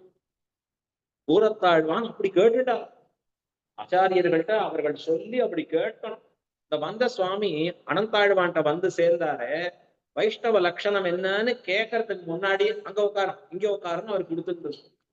முதல் நாள் கடைசி திரையில உட்கார வச்சேன். ஸ்ரீவைஷ்ணவத்துல திரைகள்னு போட்டிருப்பாங்க. பிரசாதம் எடுத்து தரச்சு அதிகாரிகளுக்கு தகுந்தபடி அந்த திரைகள் இருக்கு. உத்தமமான அதிகாரிகளுக்கு முதல் திரை, அடுத்தது கொஞ்சம்னா 2ஆம் திரை, இப்படின்னு பிரிச்சு வச்சிருப்பா கிரமங்கள். ரொம்ப உயர்ந்திருக்கக்கூடிய ஆச்சாரத்தினுடைய கிரமம் அது. இவர் ஒரு நாள் முதல் நாள் கடைசி திரையில உட்கார வச்சார். அடுத்த நாள் அதற்கு முந்தைய திரை, அதற்கு நாள் அது முந்தைய திரை, அத கடைசி நாள்ல இவர் முதல் திரையில அமர வச்சு இவருக்கு பிரசாதங்களை பரிமாறினார். ஆனா இந்த அமர்ந்த சுவாமி முகத்துல கொஞ்சம் கூட மாறுதலே இல்லாத இருந்தார். எங்க உட்கார வச்சாலும் அப்படி மனசு சந்தோஷமாக இருந்தாராம். அதையலச்சான் சொன்னார், எந்த இடத்திலே அமர வைத்தாலும் மனது கொஞ்சம் கூட சலனப்படாம இருக்கிறீரே, உண்மை போல் இருக்க வேணும் என்று இந்த 4 லட்சணமாக சொன்னார்கள். இந்த மாதிரி வைஷ்ணவ லட்சணங்கள், வைஷ்ணவன் யாருன்னு கேள்விக்கு நிறைய பதில் இருக்கு. விதவிதமா ஆச்சாரியர்கள் பலவாறாக சொல்லி இருக்கிறார்கள். அதுல பராசரப்பட்டது ஒரு அழகான ஒரு அர்த்தத்தை காண்பிச்சார். யாரு வைஷ்ணவன்? பல இடங்கள்ட்ட சொல்ற பல இருக்கு. நான் சொன்ன வைஷ்ணவன் யாருன்னு கேட்கறதுக்கு நிறைய பதில்கள் இருக்கு. ஒரு பெரிய காட்டிலே மாட்டின்னா, பெரிய கோரமான இரவாக இருக்கிறது, ரொம்ப கஷ்டமா இருக்கு, தப்பிக்கிறதுக்கு வழி இல்லை. அந்த சமயத்திலையும் தப்பிப்பதற்காக விஷ்ணு சஹஸ்ரநாம பாராயணம் பண்ணாதவன் எவனோ அவனே வைஷ்ணவன். பாராயணம் பண்ணாதவன் எவனோ அப்படின்னா என்ன அர்த்தம்? எம்பெருமானிடத்திலே தனக்கு ஒன்று வேண்டும் என்று ஒரு நாளும் கேட்காதவன் வைஷ்ணவன். ஆபத்காலத்திலேயும் கூட நாம் என்ன பண்ணுவோம்? கைய போய்விடுவோம், பேசாம இது கேட்காம இருக்கிறதே நல்லது. இது இத்தனை லட்சணங்கள். அதுல பராசர பட்டர் இன்னொரு லட்சணம் சொல்லும். அதிருஷ்டத்திலே திருஷ்டத்தை நோக்கும் அவனும், திருஷ்டத்திலே அதிருஷ்டத்தை நோக்கும் அவனும் எவனோ அவனே வைஷ்ணவன். ஆனா வைஷ்ணவன் அப்படின்னு அதிருஷ்டத்துல திருஷ்டத்தை பார்க்கிறவன், திருஷ்டத்துல அதிருஷ்டத்தை பார்ப்பவன், இது இந்த குணம் எவனிடத்துல இருக்கிறதோ அவனே வைஷ்ணவன். அவர் ஏதோ சொல்றது சுலபமா சொல்லிட்டார். ஒரு வரியில் அவர் சொல்லும்படியா இருக்கு. ஒன்னும் கவலையே இந்த மகான்கள் வித்வான்கள்னா அப்படிதான் பேசுவா, ஞானிகள்னா. ஆனா உள்ள ஆராய்ந்து ஆராய்ந்து நாம் பார்த்தாதான் ஐயோ இவ்வளவு அர்த்தங்கள் இருக்கா, இவ்வளவு விசேஷங்கள் இருக்கான்னு நமக்கு தெரிய வருகிறது. என்ன காண்பிக்கிறார்னா, பரமபதம் எம்பெருமானின் திருவுள்ளம் என்பது அதிருஷ்டமான விஷயம். நம்ம ஐம்புலன்களுக்கு எட்டாததாக இருக்கக்கூடிய ஒரு விஷயம். திருஷ்டம் என்பது நம் புலன்களுக்கு எட்டி இருக்கக்கூடிய விஷயம். இக இந்த உலகத்திலே இகன்னு சொன்னா மேல இருக்கிற 17-14 லோகங்களையும் சேர்த்து இந்த இந்த 17-14 லோகங்கள்ல அனுபவிக்கக்கூடியதாக இருக்கக்கூடியதெல்லாம் திருஷ்டங்கள்னு பேர். இந்த திருஷ்டங்களாக அனுபவிக்கக்கூடிய விஷயங்கள்ல இவன் புத்தி அப்படியே அதையே எடுத்துக்கொள்வதாக இருக்கக்கூடாது. அதுல அதிருஷ்டம் என்னன்னு பார்க்கணும். அதிருஷ்டமா இருக்கக்கூடிய அனுபவத்தை திருஷ்டத்திலே பார்ப்பவனாக இருப்பவன். இந்த 2 லட்சணம் இருந்தா தான் வைஷ்ணவன். அப்படின்னா இது எப்படி புரிய வைக்கிறது? இது இன்னும் நிறைய சொன்னாதான் புரிய வருமே. புரியலங்கிறது முகத்தை பார்த்தாலே தெரியுது. ஏன்னா அதுல காட்டப்பட்டிருக்கிற சூக்ஷ்மமான அர்த்தங்கள். இப்ப ஒரு விஷயம் உலகத்தில் நடக்கிறது, சாப்பாடுன்னு ஒரு விஷயம் நடக்கிறது. இல்ல நடந்து போறதுன்னு ஒரு விஷயம் நடக்கிறது, இல்ல டிராவலிங்னு ஒரு விஷயம் நடக்கிறது. இப்ப இதெல்லாம் பாருங்களேன், நாம ஸ்பிரிச்சுவாலிட்டி சம்பிரதாயம்னு வரைச்ச என்ன சொல்றோம்? சாப்பாடுன்னா பிரசாதம். அடுத்தது ஒருத்தர் நடந்து நடந்து போறாருன்னா, ஒரு நடைபாதை அங்க திருமல யாத்திரைக்கு நடந்தே போறாரு அழகா. நடைபயணமாகவே திருமல யாத்திரை மேற்கொள்றார். அடுத்தது டிராவல், இவர் யாத்திரை போறாரு, இங்க இருந்து ஸ்ரீரங்க யாத்திரை போறார், திவ்யதேச யாத்திரை போறார். இப்ப என்ன வித்தியாசம் இருக்கு? இது டூர்ஸ் அண்ட் டிராவல்ஸ்னு பேரு சொல்றா, அது சாப்பாடு விநியோகம்னு சொல்றா, இந்த பக்கம் பிரசாதம்னு பேர் சொல்றா, திவ்யதேச யாத்திரைன்னு சொல்றா. இப்ப என்ன அதுல காணக்கூடிய வித்தியாசம் அப்படின்னு கேட்டா, உலகத்திலே இருக்கக்கூடிய ஐம்புலன்களுக்கு வசப்பட்டதாக ஒரு நிகழ்வாக ஒரு விஷயம் இருக்குதுன்னா, அந்த திருஷ்டமான விஷயத்த அதோட பார்த்து முடிப்பவன் என்பவன் அஞ்ஞானி. வைஷ்ணவன் என்பவன் அதற்குள்ளே ஆழமாக நுழைந்து அதனால் ஏற்படக்கூடிய பயன் என்ன என்பதை உணர்பவன் வைஷ்ணவன். இப்போ ஒரு உதாரணம் சொல்றேன், சொன்னாதான் இது புரியும். ஸ்ரீரங்கத்துல மதில், ரங்கநாதருக்கு என்ன பேரு தெரியுமா? மதுளரங்கர் அப்படின்னு பேரு. ரங்கநாதருக்கு எத்தனையோ பேர் இருக்கு. தென்னரங்கர் அப்படின்னு பேரு இருக்கு, குழலழகர்னு பேர் இருக்கு அவருக்கு, வாயழகர்னு பேர் இருக்கு, எத்தனையோ சொல்லணும் ஸ்ரீரங்கநாதனை. தென்னரங்கர், அந்த தென்னரங்கருக்கு மதில் சூழ்ந்து இருக்கிறபடியாவே மதிலரங்கர். மதிலையே தனக்கு நிரூபகமாக உடையவர். எந்த ஊர்ல உயர்ந்த மதில்கள் இருக்கோ அந்த ஊர்ல இருக்கிறவர் ரங்கநாதர். இந்த மதுரை கொண்டு ஸ்ரீரங்கநாதரை நாம நிரூபணம் பண்ணலாமா? அப்படிப்பட்ட ஸ்ரீரங்கநாதன் அந்த மதில் கைங்கரியத்தை ஒரு ராஜா பண்றான். ஸ்ரீரங்கத்துல மதில்னாலே கைங்கரியம் பண்ணதுன்னு சொன்னாலே ஒருத்தர் தான் ஃபேமஸ். யாரு அப்படின்னா திருமங்கை ஆழ்வார். எப்ப போனாலும் ஸ்ரீரங்கத்துல இந்த மதுளையோ மண்டபங்களையோ கோபுரங்களையோ பார்த்து கை தொழ வேணும். உள்ள கோயிலுக்குள்ள சன்னதிக்குள்ள போனாதான் கை தொழணும் இல்ல. ஸ்ரீரங்க கஷேத்திரத்துல காலடி வைச்ச உடனே மண்டபம் கோபுரம் தெரிகிறது, மதில் தெரிகிறது, அங்க இருக்கக்கூடிய அழகான மண்டபங்கள் தெரிகின்றன, பிராகாரம் தெரிகிறது, நான் கை கூப்பணும். அதுக்கு ஸ்லோகம் அருளுகிறார் பராசர பட்டர். ஜிதபாஹ்ய ஜினாதிமணி பிரதிமா அபி வைதிகயன்னிபரங்கபுரே மணிமண்டபவ பிரகணான் விததே பரகால கவி பிரணமே மகிதாம் என்று அற்புதமான ஒரு ஸ்லோகம். பரகால கவினா யாரு? திருமங்கை ஆழ்வார். அந்த திருமங்கை ஆழ்வார் வைதிகமாக இருப்பவர்களின் சொத்தை திருடி கொண்டு வந்து வைதிகமாக மாற்றினார். என்னவா மாற்றினார்? மதிட மண்டபங்களை கோபுரங்களை பிராகாரங்களை கட்டி போந்தார். இந்த திருமங்கை ஆழ்வார் ஒண்ணுமே இல்லாம இருக்கிறச்சே நம்பெருமாள் ஆணையிட்டார், திருமங்கை ஆழ்வார் நமக்கு மதில் கைங்கரியம் பண்ணும். இவர் பார்த்தார், ஒண்ணுமில்லாத ஏண்டியா கேக்குது, எத்தனையோ பெரிய ராஜாக்கள் இருக்காரு, இந்த பெருமாள் எப்பவுமே விளையாடுறதே இப்படிதான், ஒண்ணுமே இல்லாதவள் தான் இதை கேட்கறதுங்கிறது. எங்க என்கிட்ட கேட்கிறீரே, என்ன சொல்லி பண்ண வைக்கிறீரே, கவலைப்படாதீங்க பண்ணும் அப்படின்னு சொல்ல திருமங்கை ஆழ்வார் அற்புதமா கைங்கரியம் பண்ணினார்.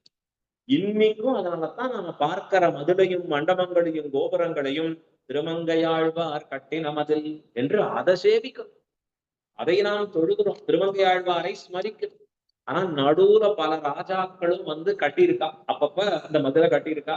ஏன்னா அது அப்படியே இருக்காது இல்லையா, கொஞ்சம் கொஞ்சம் ரிப்பேர் ஆச்சு, மாத்தி கட்ட வேண்டியிருக்கு. அதுல ஒரு ராஜா அகலங்க பிரம்மராயன் அப்படின்னு அவன் பேரு சொல்றா காண்பிக்கிறச்சு. அந்த ராஜா ஸ்ரீரங்க கஷேத்திரத்துல மதுளை கட்டுகிறான். இந்த மதுளை கட்டுகிற சமயத்திலே ஒரு இடத்துல மதில் கிராஸா இருக்கு. எப்பவும் எப்படி இருக்கணும்? அப்படி நேர்கோட்டுல இருக்கணும் கட்டுறதுங்கிறச்சு அழகா. ஆனா அந்த மதில் இப்படி திரும்பி இருக்கு, கொஞ்சம் வளைஞ்சு இருக்கு, ஒரு இடத்துல மட்டும் இப்படி வளைஞ்சு போகும்படியா இருக்கு. காரணம் என்னடா அப்படின்னு பார்த்தா, அங்க நீண்ட நெடுங்காலமாக கைங்கரியம் பண்ணி இருக்கக்கூடிய சில சுவாமிகளின் திருமாளிகைகள்லாம் அங்க இருக்கு. பெரிய மகான்கள், பிள்ளையாழ்வான் போன்ற மகான்களின் திருமாளிகைகள்னா அந்த வரிசையில இருக்கிறதுனால அந்த மதில் கொஞ்சம் இப்படி வளர்ச்சி கட்டியிருக்கு. அவர்கள் திருமாளிகை அஃபெக்ட் ஆகாதபடி இந்த மதில வளர்ச்சி அதை கட்டி இருக்கிறச்சு. இந்த ராஜா பார்த்தா, ஸ்ரீரங்கநாதனுக்கு திருப்பணி பண்ணணும், ரங்கநாதனுக்கு பண்ணணும்னா யாருக்குதான் சந்தோஷம் வராது, யாருக்குதான் அது பெரிய பாக்கியமாச்சு. இப்ப நாம என்ன பண்றோம்? இந்த ராஜா மாதிரி நாமெல்லாம் பண்ணிட்டோம்னா அஞ்ஞானின்னு இருக்கும். அதனாலதான் இந்த கதையை சொல்றேன், தெரிஞ்சுக்கணும். இந்த ராஜா ரங்கநாதனுக்கு மதில் கைங்கரியம் பண்ணுகிறேன் அப்படின்னு வந்து பாக்குறான். இது என்ன வளைஞ்சிருக்கு மதில், நேரா இருந்தா தானே கண்ணுக்கு நல்லா இருக்கும். அப்ப என்ன பண்ணுனார், அங்க நடுவுல சில திருமாளிகள் இருக்கு, எல்லாத்தையும் இடிச்சு தள்ளு, நேரா மதுரை கட்டுட்டான். ராஜா ஆணையிட்டான். கீழ இருக்கிற தொண்டர்கள்லாம் அவன் சேவகர்கள்லாம் சொன்னதுதானே கேட்பா. கிடுகிடுன்னு வரா மந்திரி, அங்க இருக்கக்கூடியவர்கள் எல்லாம் சேனைகள்லாம் வரா, இந்த இடத்தை இடிக்க வேணும். கடைசியா அது ஒரு பெரிய முறையீடாக போகிறது. எங்க போறது, பராசர பட்டர்கிட்ட போறது. பராசர பட்டர் ஸ்ரீரங்கத்துல அப்பதான் அவர் ஆச்சாரியரா எழுந்துள்ளி இருக்கார். இந்த ராஜா பராசர பட்டருடைய சத்சிஷ்யனம், பட்டர் திருவடியுடைய சம்பந்தம், ஏன்னா புறத்தாழ்வானின் திருவடி சம்பந்தம் பெற்றவன் அந்த ராஜா. உடனே பராசர பட்டர் அந்த ராஜாவை கூப்பிட்டார். வா இங்க வாப்பா பிள்ளாய், நீ மதில் கைங்கரியம் பண்றியாமே. ஆமாரா, ஆமா சுவாமி, அடி எனக்கு தான் கிடைச்சிருக்கு பாக்கி. எப்பவுமே இந்த காலத்துல இல்ல, அந்த காலத்திலயும் குருவை மிஞ்சிய சிஷ்யன் தான் பார்க்கணும். இவன் மாதிரி வந்து நிக்கிறான் கைய கூப்பி பட்டரிடத்துல, முதல் கைங்கரியம் பண்றியாமே. ஆமா. என்ன பண்றியா, ரொம்ப ரொம்ப அற்புதம்பா, நல்ல விஷயம். ஆனா ஒரு விஷயம்பா, நீ பண்ற மதில் கைங்கரியம் கட்டுகிற பொழுது சில சுவாமிகளின் திருமாளிகைகள் நேர்படுகிறதே, அதை ஒன்றும் செய்யாதபடி பழசு எப்படி இருந்ததோ அப்படியே கட்டு.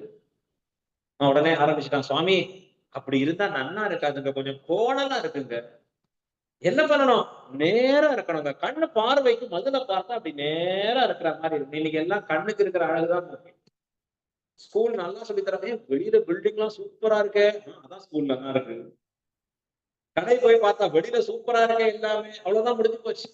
இப்ப அந்த ராஜாக்கு என்ன தோணித்து, வெளியில நன்னா நேரா இருக்கணும், பாக்குறதுக்கு கண்ணுக்கு அது பளிச்சுன்னு இருக்கணும். இது ஐயோ வளைஞ்சு போயிருந்தா அது சரியில்லையே. என்ன பண்ணா ராஜா, சொல்றான், அதனாலதான் அந்த சுவாமிகள் திருமாளிகை எல்லாம் இடிக்க சொல்லிட்டேன். இப்பதான் பராசர பட்டர் அந்த ராஜாவுக்கு உபதேசம் பண்ணுகிறாய், பிள்ளாய் நீ கட்டுகிற மதில் அன்றுதான் பெருமாளுக்கு ரட்சகம். நீ மதுரை எதுக்காக கட்டுற, ஸ்ரீரங்கத்துக்கு ரட்சகமா இருக்கக்கூடியது, நம்பெருமாளுக்கு பெருமையா இருக்கக்கூடியது. இவ்வளவு பெரிய மதிலுக்கு நடுவுல ஸ்ரீரங்கநாதர் இருக்காருன்னா ரங்கராஜா, மதில் தானே அவருக்கு பெரியவர்னு காமிச்சு கொடுக்கறது. அந்த உயர்ந்த மதிலை கட்டுறேன். அவர் சொன்னார், நீ கட்டுகிற மதில் அந்த பெருமாளுக்கு ரட்சகம் இல்லை. ராஜாக்கு தூக்கி வாரி போட்டது, ஐயோ நான் கட்டுகிற மதில் இல்லையா, இப்ப பின்ன எதுன்னா அந்த 4-5 குடில்கள்ல இருக்கா பத்தியா ஸ்ரீ வைஷ்ணவர்கள், அவர்கள் நாள்தோறும் காத்தால எழுந்து குளிச்சு பெருமாள் முன்னாடி நின்று கைகூப்பி பல்லாண்டு பல்லாண்டு பல்லாயிரத்தாண்டு என்று அந்த எம்பெருமானை பார்த்து பல கோடி 100,000 என் மல்லாண்ட தின்தோள் மணிவண்ணா, இந்த எபெருமானை பார்த்து பல்லாண்டு பாட்டு ஜிதந்தே புண்டரீகாட்ச என்று அந்த எபெருமானுக்கு ஜிதந்தா ஸ்தோத்திரம் சொல்றான். அவள்லாம் போய் இதை கேட்டு பகவான் அப்பொழுது அவனுக்கு ரட்சணம் ஏற்படுகிறது. அதுக்குதான் என்ன பேரு, மங்களாசாசனங்கள் அப்படின்னு பேரு. நாமெல்லாம் போயினா பெருமாளை சேவிச்சதுன்னு பேரு. இப்ப என்ன ஆயிடுது, பாத்துட்டீங்களா பெருமாளை சாமி பார்த்துட்டு வந்துட்டேன், முடிஞ்சு போச்சு. ஒரு காலத்துல சேவிச்சதுன்னு இருந்தது, இப்ப என்ன ஆயிடுது, பார்த்ததாச்சு. ஆச்சாரியர்கள் போனா இன்றும் மங்களாசாசனம் ஆயிற்றான்னு கேட்கணும்.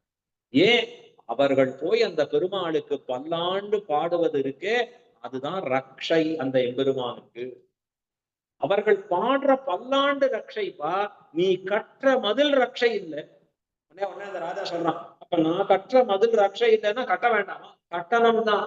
எப்படி தெரியுமா கட்டணம், பட்டர் சொல்றார், உன்னை கொண்டு எம்பெருமான் கட்டுவிக்கிறான் என்கிற எண்ணத்தோட கட்டு. நான் கட்டுகிறேன் இந்த எண்ணத்துல கட்டாதடா. நீ எப்படி கட்டணும் தெரியுமா, உன்னை எம்பெருமான் ஒரு துரும்பாக இந்த கைங்கரியத்துக்கு பயன்படுத்தி கொள்ளுகிறான் அப்படிங்கிற எண்ணத்திலே மதில் கட்டு. அப்படி கட்டினாய் என்றால் நீ கட்டின மதில் பகவானுக்கு உபயோகிக்கக்கூடிய கைங்கரியமாக என்றைக்கும் நிலைத்திருக்கு. இந்த அடியார்கள் பாடுகிற பல்லாண்டும் தொடர்ந்து இருக்கு. அதெல்லாம் இல்லைங்க, இப்ப எல்லாருமே நேரா தானே கட்டுறா. நம்ம எல்லாம் எப்பவுமே பதவி பலம் பண பலம் இருந்தாலே திமிரு ஆணவம் ஏற்பட்டுடும். அஜ்ஞானத்திற்கு மூல காரணம் என்ன அப்படின்னா அகம் மமங்கிறது அஜ்ஞானத்திற்கு மூல காரணம். ஞானத்தினுடைய முதிர்ந்த நிலை என்ன, நான் எனதுங்கிற தன்மை அற்றதுதான் ஞானத்தின் முதிர்ந்த நிலை. திருவாய்மொழியில ஆழ்வார் கடைசியில சொல்ற, என்ன சொல்றாரு?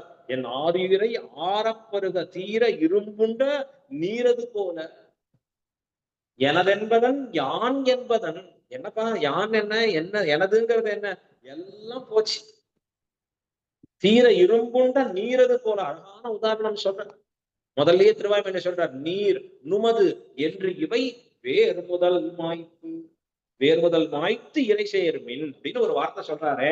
இப்ப இந்த இடத்துல அந்த ராஜா சொல்றான், இப்ப நான் கட்டுகிற மதில் ரட்சை இல்லையா? இப்ப நான் இந்த மாதிரி கட்டினாத்தானே பின்னாடி வரக்கூடியவர்களுக்கு நேரா கட்டினேன்னு இருக்கும், இல்ல கோணலா கட்டினேன்னு இருக்குமே. பட்டர் ஒரு உதாரணம் வேற சொல்றேன். அப்பா நான் சொல்றேன் கேடு. பிரமாணங்களை சொன்னாங்க, அவனுக்கு புத்தி புரியல. ப்ரூஃப் காமிக்கிறார். பாருப்பா, திருமங்கை ஆழ்வாரும் மதில் கட்டினார் ஸ்ரீரங்கத்துல. திருமங்கை ஆழ்வார் மதில் கட்டுகிற சமயத்து தொண்டரடிப்பொடியாழ்வாருடைய நந்தவனம் இடைப்பட்டது. நந்தவனம் இடையில வந்து இவர் என்ன பண்ணாரு தெரியுமா? நந்தவனத்தை அழிச்சுட்டு மதில் கட்டல, நந்தவனத்தை சுத்தி மதில் கட்டினான். பார்வை அந்த இடத்துல எப்படி இருக்கும்? மதில் இப்படி சுத்தி போன மாதிரி இருக்கும். அவர் நினைச்சா என்ன பண்ணிருக்கலாம்? ஒரு க்ஷணத்துல அழிச்சுட்டு நேரா மதில கட்டிருக்கலாம். இல்ல சுவாமி, இந்த 90 டிகிரி ஆங்கிள் இருக்கணும், எங்களுக்கு எல்லாம் நேர் கோடா இருக்கணும் சொல்லியிருக்கலாம். ஆனா திருமங்கை ஆழ்வார் பெரியோர்கள் தொண்டரடிப்பொடியாழ்வார் திருப்பாதங்கள் பட்ட பூமி, அவர் கைங்கரியம் பண்ண இடம், பெரிய பெருமாள் உகந்த இடம். நாம் அதை தொடக்கூடாதுன்னு அதை விட்டு மதில் கட்டினான். நீயும் அதை போல இந்த சுவாமிகளின் திருமாளிகைகளை தொடாத பழையபடி எப்படி இருக்கோ அப்படியே மதிலை கட்டு. பட்டர் சொன்னார். அவன் மூர்க்கன். தொண்டரைப்படியாளர்கள் சொன்னாரே, மூர்க்கனே வந்து நின்றேன் அப்படின்னு அந்த பதவியோடு கூடி இருக்கக்கூடியவனா இருக்கிறச்சே சொல்றது. ஆச்சாரியர் என்பதும் ஞானம் உடையவர் என்பதும் பிரமாணங்களோடு கூடி இருக்கக்கூடியவர் என்பதும் அவனுக்கு புத்தியில யாரோ சில ராஜாக்கள்னா அப்படி பெரியோர்கள் சொல்லி கேட்டான். அம்பரீஷன் அப்படிங்கிற ஒரு ராஜாவை பார்க்கணும். எத்தனையோ தர்மிஷ்டனான ராஜாக்கள் இருந்திருக்கா. ஞானிகள் சொல்லக்கூடிய வார்த்தையை கேட்டு நடப்பவராக இந்த ராஜாவுக்கு அந்த புத்தி இல்லை. பட்டர் சொல்றதை கேட்க முடியாது, அப்படியே இடிச்சு கட்டுன்னு. இன்னைக்கு இல்ல, ஸ்ரீரங்கத்துல எப்பெல்லாம் திருப்பணி வருதோ அப்பெல்லாம் பிரச்சனை தான். இடிச்சு கட்டு. அப்படி இடிச்சுட்டாச்சு, நேரா கட்ட ஆரம்பிச்சாச்சு மதுல. இது பட்டர் தான் அட்வைஸ் பண்ணார் அந்த ராஜாக்கு. அவரை அந்த ஊர்ல இருக்க விட மாட்டேங்கிறான். என்ன பண்றான்? பராசர பட்டரை அவ்வூரிலே இருக்க விடாதபடி அவருக்கு தொல்லைகள் கொடுக்க பட்டர் அந்த ஊர்ல இருந்து புறப்பட்டு திருக்கோட்டியூர் போய் சேருகிறார். பட்டர் உடல் மட்டும்தான் போறது, உயிர் ஸ்ரீரங்கத்திலேயே விட்டுட்டு போறார். யாருன்னா ரங்கநாதன் தான் உயிர் பட்டர். வெறும் உடலோட போறார் பட்டர். போறச்சே முடியல. அவர் ரொம்ப சுகுமாரமானவர் பராசர பட்டர். வெயில் கடுமையா இருக்கு. அப்ப நினைக்கிறார், சோ இந்த சமயத்துல நம்ம சிஷ்யன் நஞ்சியர் இருந்தா நல்லா இருக்குமே அப்படின்னு மனசுல நினைக்கிறார். திருவுள்ளத்துல பக்கத்துல நஞ்சியர் அடியே அப்படின்னு வந்து நிக்கிறார். அவருக்கு வேண்டிய தீர்த்தம் பிரசாதங்களை கொண்டு வந்து கொடுத்து பட்டரை மடியிலே அமர்த்தி அவருக்கு பிரசாதங்களை கொடுத்து படுக்க வைக்கிறார். நஞ்சியர் போற வழியில் திருக்கோட்டியூர் போய் எழுந்திருக்கிறார் பராசர பட்டர். 2 வருஷ காலம் அந்த ராஜாவின் தொந்தரவாக வர முடியல. அதன் பிறகு அந்த ராஜா மாண்டு போனான், செத்து போயிட்டான். வார்த்தை சொல்லல, அவன் பரமபதி தான் சொல்ல முடியாது. ஏன் அவன் மாண்டு போனான்னு பட்டருக்கு செய்தி போறது சந்தோஷமா. அவன் இருந்தா போனா பத்தி அவருக்கு இல்ல. நம்ம உயிரை நாம பார்க்கலாம், எங்க ரங்கநாதனை பார்க்கலாம். ஓடி வரார் பட்டர் ஸ்ரீரங்கத்தில். இந்த செய்தி கூரத்து ஆண்டாள் இடத்துல போய் சொல்றான். கூரத்தாழ்வானின் மனை கேட்ட உடனே ஒரு தாய் என்ன பண்ணணும்? ஸ்ரீரங்கத்துல அவள் தாயார் வாழ்கிறாள், பிள்ளை திருக்கோட்டியூர்ல இருக்க. இந்த ராஜா தொலைந்தான், விரோதி ஒழிந்தான், பிள்ளை வரப்போறான், சந்தோஷம்னு சொல்லணுமே. இந்த அம்மா கிடுகிடுன்னு அவருடைய ஆத்துக்குள்ள ஓடி போய் கதவை தாளிட்டு கொண்டு தாழ்பாடிட்டு கொண்டு அழத் தொடங்குகிறான். விக்கி விக்கி அழறா அந்த அம்மா. வெள்ளக்கிறவாளுக்கு ஒண்ணுமே புரியல. என்னது இந்த ராஜா மாண்டான்னு சொன்னோம், சந்தோஷமான செய்தி தானே, இது என்ன அழகான. அப்புறம் தட்டி கதவை தட்டி பொறுமையா அந்த அம்மா வெளில வந்த உடனே, இது என்னது, உங்கள் பிள்ளை வரப்போகிறாரே, நீர் எதற்கு வருத்தப்படுகிறீர்? இல்லை இல்லை, அந்த ராஜா ஒரு பெரிய பாகவத அபசாரத்தை செய்து போனான். ஆச்சாரியன் திருவடிகளிலே ஒரு அபசாரத்தை செய்தான். கொடுமையான அபசாரம் ஆச்சாரியன் பண்றதுதான். அந்த ஆச்சாரியன் திருவடிகளிலே செய்த அபசாரம் அவர் சொல்ல கேட்காம அவருக்கு தொந்தரவு கொடுத்து அவரை ஊரிலே வசிக்க முடியாதபடி செய்துவிட்டு கடைசியா போற காலத்துல ஒரே ஒரு தடவை ஆச்சாரியனை சேவித்து மன்னிச்சுடுன்னு அபராத க்ஷாமனம் கேட்காம போயிட்டானே, அதுக்காக. இதனால கூரத்தாழ்வான் சம்பந்தப்பட்ட இந்த உயிர், திருவடி சம்பந்தப்பட்ட இந்த உயிர் நரகத்திலே என்ன வேதனைப்படுமோ என்று அஞ்சி அழுதேன்னா எவ்வளவு இரக்கம் பாருங்க. எவ்வளவு அந்த தன் பிள்ளை இடத்துல தவறு செய்தவன்ட்ட கூட இரக்கம். ஐயோ அந்த ஆத்மா நல்ல கதி போகணுமே. இன்னொன்னு இதுல இருந்து என்ன தேறுகிறது உண்மை? கூரத்தாழ்வானின் சம்பந்தம் பெற்றவனாக இருந்தாலும் அவனுக்கு நரகமே. இது ஒரு அர்த்தம் தேறுகிறது. இத்தனைக்கு அவன் என்ன பண்ணினான்னு சொன்னோம்? ஸ்ரீரங்கத்துல பெரிய மதில் கைங்கரியம் பண்ணினான். யோசிச்சு பாருங்க, மதில் கைங்கரியம் எல்லாரும் உகக்கும்படி பண்ணிட்டு, காண்பதற்கு அழகான கைங்கரியத்தை பண்ணிட்டு, கடைசியா போய் சேர்ந்த இடம் நரகத்துக்கு தான் டிக்கெட் வாங்கிட்டேன் சார். யாராவது வாங்குவோமா அழகா? அங்க இருந்து பெரிய ஹாஸ்பிட்டல கட்டி கொடுத்துட்டு, என்ன வேணும் சார் உங்களுக்கு? ஃபர்ஸ்ட் பேஷண்டா என்னையே பர்மனண்டா வச்சுக்கோங்க. யாராவது சொல்லுவாங்க? கைய கூப்பினா ஓடிட்டே இருப்பான். இவனை பாருங்க, கைங்கரியம் பண்றேன்னு பண்ணிட்டு நரகத்துக்கு டிக்கெட் வாங்கிட்டு போறான். இவன் பண்ணது என்ன? அற்புதமான மதில் கைங்கரியம். திருப்பணி யாருக்கு பண்ணா? ஸ்ரீரங்கநாதனுக்கு பண்ண. நேரா இருக்கணும்னு பண்ணான். ஆனா என்ன எடுத்துன்னா, இதிலே ஒரு பாகவத அபச்சாரம் ஏற்பட்டது.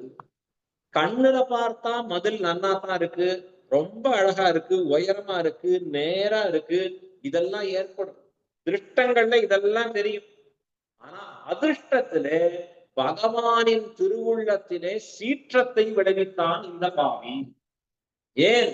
எம்பெருமானுக்கு பல்லாண்டு பாடுகிற 4 அடியவர்களை அங்கேருந்து வெளியேற்றினான்னா எம்பெருமான் திருவுள்ளத்துக்கு கோபம் இருக்கிறது. அப்போ ஒரு வைஷ்ணவன் என்ன பண்ணணும்? திருஷ்டத்திலே அதிருஷ்டத்தை காண்பவன். திருஷ்டம் மதில் கட்டுறது, நன்னா இருக்கிறது, புண்ணியமான செயல், அவனுக்கு தான் தெரியும். இதெல்லாம் நல்லதுன்னு நினைக்கிறான். ஆனால் இது நல்லதா தவறா என்று யார் தீர்மானிக்க வேணும்? ஆச்சாரியன் தீர்மானிக்க வேணும். அவன் சொல்லி கொடுக்கணும் அதிருஷ்டம் என்ன.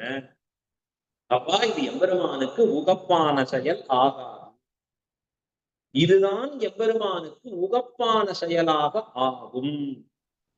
இதை உணர்ந்து செயல்படுபவனாக இருக்கக்கூடியவனுக்கு என்ன பேரு? வைஷ்ணவன். இதுல கொஞ்சம் தான் சொன்னேன், இன்னும் சொல்லிட்டே இருக்கணும். இதுல போனா அது நம்மளால நிற்க முடியாது.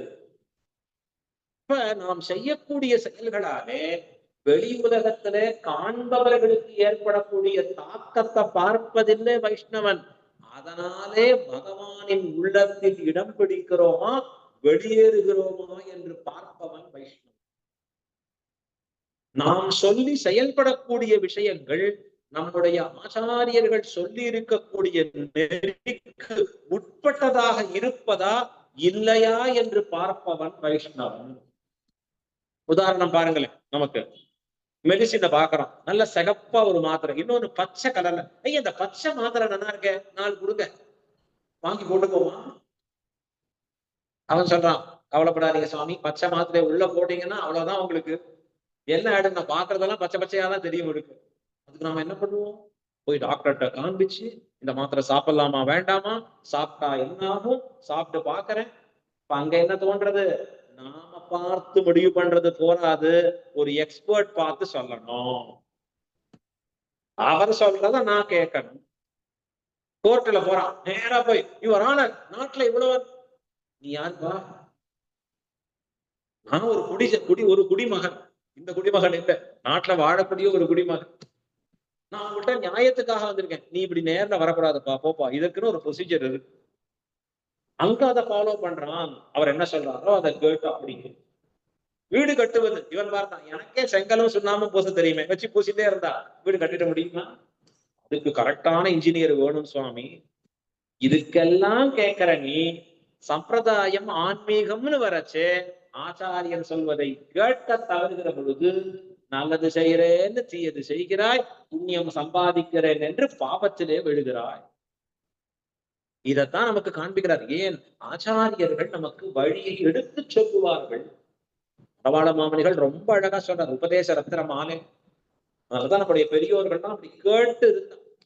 ஏன் காலக்ஷேபம் கேட்டா திருக்கட்சி நம்பி சபையில, சுவாமி அந்த காலத்துல அவளுக்கு எல்லாம் வியாபாரம் அவ்வளவு நல்லா போராது போல் இருக்கு, சும்மா உட்காந்து ஏதோ கேட்டுட்டு இருப்பாங்க போல் இருக்கு. இல்ல, நம்ம மாதிரி ஒரு பிஸியா இல்ல அந்த காலத்துல எல்லாம். நமக்கு எப்பவுமே குதர்க்கமா தான் தோணும்.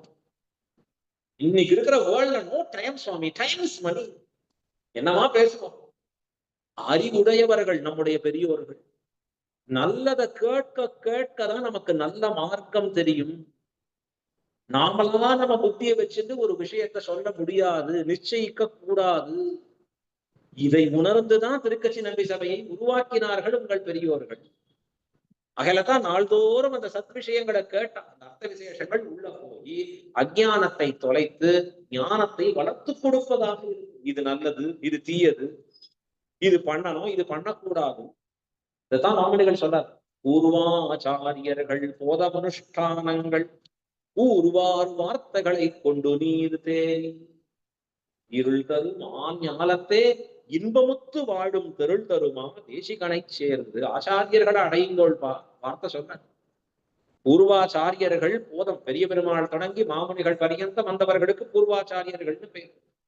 அவர்கள் என்ன கிரமம் சொல்லி கொடுத்திருக்காலும் போதம் அனுஷ்டானம், அவர்கள் உபதேசித்து இருக்கக்கூடியவைகளும் அவர்கள் நடத்தி காண்பிருக்கக்கூடிய அனுஷ்டானங்களும். நமக்கு இது ரெண்டு தான் பிரமாணம். குருவாச்சாரியர்களுடைய ஞானமும் அனுஷ்டானமும் மட்டுமே பிரபல பிரமாணம். ஆண்டாள் ஒரு வரியில சொல்லிட்டு போயிட்டா, மேலையார் செய்வனகள் வேண்டுவன கேட்டி. இரண்டாவது வாசத்தை சொன்ன ஆண்டாள், செய்யாதன செய்யோ தீக்குறளை சென்றோதும். இந்த காலத்துல எல்லா இடத்துலயும் வீட்லயே ஒட்டணும் தீக்குறளை சென்னோதும். ஏன்னார் வம்பு பேச மாட்டோம். வம்பு வாயில பேசுறது போய் இப்ப வாட்ஸ்அப் வழியாவும் பேசுறது எனக்கு ஏகப்பட்டு. ஆண்டாள் அன்னைக்கே சொல்லிட்டு போயிட்டா, தீக்குறளை சென்றோதும். அதுக்கு முன்னாடி ஒரு முக்கியம், செய்யாதன செய்வோம். எங்க பூர்வாச்சாரியர்கள் எதை செய்யவில்லையோ அதை ஒரு நாளும் நாங்கள் செய்ய மாட்டோம். நிறைய கேள்விகள் கேட்கிறான் சாதாரண பொருத்தி. அவள் சொல்லும்படியான ஒரு வார்த்தை, ஏன் நீங்கள்லாம் வேறு தேவதைகளை தொழ மாட்டேங்கிறீர்கள்? வைஷ்ணவர்கள்னா பெருமாளை மட்டுமே சேவிக்கிறாள். உடனே அவள் சொல்லும்படியான வார்த்தை, எம்பெருமானார் காளிச்சாணி மூலையில இருக்கக்கூடிய தேவதை தொழுதால் நானும் பின் செல்வேன்னு வார்த்தை. ஈசான்யத்துக்குள்ள இருக்கிற தெய்வத்தை அவரை போய் தொழுதா நானும் தொழுவேன். அப்படின்னா என்ன அர்த்தம்னா, எம்பெருமானார் ராமானுஜர் எதை செய்கிறாரோ அதுவே எங்களுக்கு பிரமாணம். அவர் செய்யல அப்படின்னா என்ன அர்த்தம்? நாமும் செய்யோம். செய்யாதன செய்யோம். அவர்கள் செய்யாததை செய்யக்கூடிய யோக்கியதை எங்களுக்கு இல்லை. அப்படிப்பட்ட ஆச்சாரியர்கள் வந்த வழியிலே அதைத்தான் சொன்னார், மேலையார் செய்வனகள். இப்ப எப்படி இருக்கணும்? ஆச்சாரியர்கள் நமக்கு இத பண்ணு, இப்படி பண்ணு, இப்படி பண்ணா அவனுக்கு நல்லது சொல்லி கொடுக்குறாங்க. எக்ஸ்பர்ட் அவார்டு என்னன்னா, நம்ம கிட்ட எதையும் எதிர்பார்க்காம பண்றோம். இன்னைக்கு இருக்கிற சில இடங்கள்ல பார்க்கணும், நல்லவா நிறைய பேர் இருக்கா ஹாஸ்பிட்டல்ல கூட. இன்னைக்கு சில ஹாஸ்பிட்டல்ஸும் இப்படி இருக்கு. எப்படி இருக்குன்னா, உள்ள வந்தாருன்னா உன்னுடைய வரத காரை நோட் பண்ணிக்கிறாங்க. சில பேர் சொல்றா, என்ன கார்ல வர, என்ன இதுல வச்சுட்டு இருக்காரு, எத்தனை கார்ட்ஸ் வச்சிருக்காரு, பார்த்த உடனே இவர் வெளியில போச்சு மினிமம் 5 குறைஞ்சி அனுப்பாதீங்க அப்படின்னா 5 லட்சம் வாங்கிட்டு தான் அனுப்பணும். அதுக்கு என்ன வேணா சொல்லுவோம், இந்த பார்ட்ஸ் ஏதோ ஆற மாதிரி இருக்கு, இப்ப இப்படி பண்ணா தானே உண்டு, இப்படி இல்லைன்னா அடுத்தது என்ன ஆயிடுமோ. ஏற்கனவே நடுங்கிட்டு இருப்பான். இந்த இருக்கிற காலத்துல இன்னும் நடுங்க வச்சாருன்னா இப்ப இது பணம் பறிக்கலாம் நோக்கில இருந்தா அது சரியான அட்வைஸ் ஆனா இல்லை. அந்த இடத்துல எக்ஸ்பர்ட் அட்வைஸ் இல்ல, உள்நோக்கத்தோடு செய்கிற விஷயம். ஆச்சாரியர்கள் நமக்கு எப்படி தெரியுமா உபதேசம் பண்ணுவா, பல பூஜா கியாதி லாபங்கள் இன்னிக்கே. உனக்கு உபதேசம் பண்றதுனால ஓன்டேன்னு என்ன வரும்? வந்தா அதுக்கு தகுந்தபடி ₹1,00,000 கொடுக்கிறவனுக்கு ஒரு உபதேசம், ₹1 மட்டும் வைக்கிறவனுக்கு நாளைக்கு வாப்பா போல யோசிக்கிறேன் இல்ல. பூர்வாச்சாரியர்கள் அவர்கள் செய்த உபதேசங்கள் எல்லாம் இருக்கிற பிரமாணத்தை உண்மையை உள்ளபடி சொன்னவர்கள். அந்த உண்மையை அறிந்து அதிலே தேறினவர்களா நாம் வாழ்ந்தால்தான் நமக்கு என்ன பேரு? வைஷ்ணவன். அப்பதான் மோட்சத்தை அடைபவர்களாக நமக்கு யோக்கியதை உண்டாகி இருக்கும் என்று நமக்கு ஆச்சாரியர்கள் மிக அற்புதமாக காட்டி கொடுக்கிறார். இப்ப இதெல்லாம் எதற்காக பார்த்தோம்னு நினைக்கிறேன்? அதிருஷ்டத்திலே திருஷ்டத்தை நோக்குபவன், திருஷ்டத்திலே அதிருஷ்டத்தை நோக்குபவன். இப்ப இந்த முதல் இந்த பாடம் பாருங்க, திருஷ்டத்திலே அதிருஷ்டத்தை நோக்குபவன். உலக ரீதியாக நடைபெறக்கூடிய காரியத்தினுக்கு உட்குள்ளே புகுந்து அதிலே பகவானின் திருவுள்ளம் உகக்கிறதா, சந்தோஷிக்கிறதா, இல்ல நம்ம கண்டு வருத்தப்படுறதான்னு பார்ப்பவனுக்கு வைஷ்ணவன். நாம வெளியிருக்கிற உலகத்தவர்கள் 100 பேர் புகழ்ந்தா இதுதானே வேணும், இன்னைக்கு 4 பேர் புகழ்ந்தா அதுதானே வேணும் அப்படின்னா அது இல்லை. இன்னைக்கும் அந்த புகழ்ச்சியை எதிர்பார்க்காத சிறந்த தொண்டர் ஸ்ரீரங்கத்துல திருவேங்கடமுடையான் பக்கத்துல இருக்க 2ஆம் பிராகாரம் ராதமகேந்திரன் திருச்சுற்றுல போய் சேவிக்கிறதுக்கு போறச்சே நீங்க திருவேங்கடமுடையான் இந்த பக்கத்துல உடையவர், அந்த பக்கத்துல குறும்பருத்த நம்பி கையில 2 புஷ்பத்தோட இருக்க. 2 புஷ்பம் என்ன சொல்றது? நான்கிற தன்மையற்றது, எனதுங்கிற தன்மையற்றது. இந்த அகம் மமாங்கிற 2 தன்மையற்றதாக இருக்கக்கூடிய அவருடைய செயலை காண்பிக்க. அவருடைய சரித்திரம் சொல்லியிருக்கேன் ஏற்கனவே. குறும்பருத்த நம்பி ராஜா பார்த்து அசந்து போனான். என்ன அசந்து போனான்? அவன் பார்க்கிறச்சே தொண்டைமான்னு பேர், ராஜா தொண்டைமான் சக்கரவர்த்தின்னு. அவன் திருவேங்கடமுடையானுக்கு நேரா போய் ஸ்வர்ண புஷ்பத்தினாலே அர்ச்சனை பண்ணுவான். அடுத்த நாள் காத்தால பார்த்தா வெறும் மண் புஷ்பம் தான் இருக்கும், ஸ்வர்ண புஷ்பம் கீழே விழுந்திருக்கும். இந்த ராஜா என்னடா எங்கடா போறது இதுன்னு கேள்வி கேட்டா, ஒரு நாள் அவனுக்கு ஒரு ஊரை காண்பிக்கிறார், அங்க போய் பாரு. அந்த ஊர்ல ஒரு குயவன் சாதாரணமா பானைய பண்ணிட்டு இருக்கிறவன், அவன் பக்கத்துல இருந்து ராஜா போய் பார்க்கிறார். கடைசியா 2 புஷ்பத்தை பண்ணி எங்க மண் மிஞ்ச மண்ணுன்னு பண்ணிட்டு அவன் திருவேங்கடமுடையான் திருவடிகளுக்கு இது சமர்ப்பணம்னு வைக்கிறான். ராஜா அவனை விழுந்து சேவிக்கிறான். அவனுக்கு ஒண்ணுமே புரியல. நீ யாரு பாருன? நான் தான் ராஜா இந்த ஊருக்கு. சரி, நீ ராஜாவா இரு, என்கிட்ட ஏன் வர? என்னையே சேவிக்கிற? உடனே அந்த ராஜா சொல்ற, திருவேங்கடமுடையான் உன் பெருமையை சொன்னான். திருவேங்கடமுடையான் சொன்னாரா? என்ன சொன்னார்? நீர் நித்திய சமர்ப்பிக்கிற இந்த மண்ணாலான புஷ்பத்தை தான் அவர் தன் திருவடியிலே நாடும் சுமக்கிறாருப்பா. என்னுடைய பொன்னாலான புஷ்பத்தை தள்ளிடாருப்பா. அப்படிப்பட்ட சிறந்த பக்தர் திருவேங்கடமுடையான் சொன்னாரா? ஆமா. திருவேங்கடமுடையானே சொன்னாரா? ஆமா. அந்த ராஜா சொல்றாரு. ஆமா, என்ன சந்தேகம் அது? அந்த குறும்பருத்த நம்பி வார்த்தை சொன்னார். டக்குன்னு இந்த பக்கம் திரும்பினார். திருவேங்கடமுடையான்ட்ட வார்த்தையாடுறார். உனக்கும் எனக்கும் இருக்கிற அந்தரங்க சம்பந்தத்தை எப்படி வெளியிடுவாயினார்? உனக்கும் எனக்கும் தானே இந்த உறவு. இங்க சமர்ப்பிப்பதும் நீர் பெற்றுக் கொள்வதும் எப்படி வெளியிடுது? அடுத்த நிமிஷம் என்ன பண்ணாருன்னா, இந்த பிராணன் இருந்து பயன் இல்லைன்னு உயிர் துறந்தார். மோட்சம் அடைந்தார். அவருக்கு பேர் என்ன? குறும்பருத்த நம்பி அப்படின்னு வார்த்தையை சொல்றேன். குறும்பு அப்படின்னா நான் எனது ஆகிற குறும்பு. நமக்கு இப்படி நடந்ததுன்னா, நடக்கிறதுக்கு வாய்ப்பே இல்லை, நடந்ததுன்னு வச்சுப்போம். என்ன பண்ணுவோம்னா, பெரிய பேனர் கம்பெனியா பார்த்து பெருசா போடுப்பா ஒரு பேனர். ராஜா ஒரு நிமிஷம் நின்று என்ன செல்ஃபி ஒரு தடவை எடுத்துக்கிறேன், அப்புறம் நீர் கிளம்பிட்டாருன்னா நம்ப மாட்டாயா? எடுத்து அதை பெரிய போட்டோ போட்டு திருவேங்கடமுடையானே புகழ்ந்த, ராஜாவாலே புகழ்ந்த. கொஞ்சம் யோசிச்சு பாப்பா, அங்கேயும் இங்கேயும் யாரும் இல்லாதப்ப தனக்குதானே ஒரு பட்டம் சுட்டிப்பான். வேங்கடவன் வள்ளல் போற்றும் வள்ளலே அப்படின்னு இவருக்கே ஒரு பட்டம் போட்டு. இது என்ன ஆச்சு? திருஷ்டம், உலகத்திலே இருக்கக்கூடிய திருஷ்டத்தை பார்ப்பவனாக விளங்குபவனுக்கு பகவான் திருவுள்ளத்திலே இடமில்லை. பகவான் திருவுள்ளத்திலே இடம் பிடிப்பவனுக்கு உலகத்தவர் பார்க்கிற பார்வை முக்கியமில்லை. அதான் நமக்கு வேணும் அழகு. உலகத்தவர் பார்க்கிற பார்வையே பார்த்துட்டு இருந்தா நாளைக்கு உயிர் பெரியர் சேர்ந்தார். அழுவார் சொன்னார், என்னே என்பாரும் இல்லை இருள்கொள் துன்பத்து இன்மை காணில். துன்பம் சூழ்ந்திருக்கிற வேளையில என்னப்பான்னு விசாரிக்கிறதுக்கு ஒருத்தன் வரமாட்டான். ஏன் இப்படி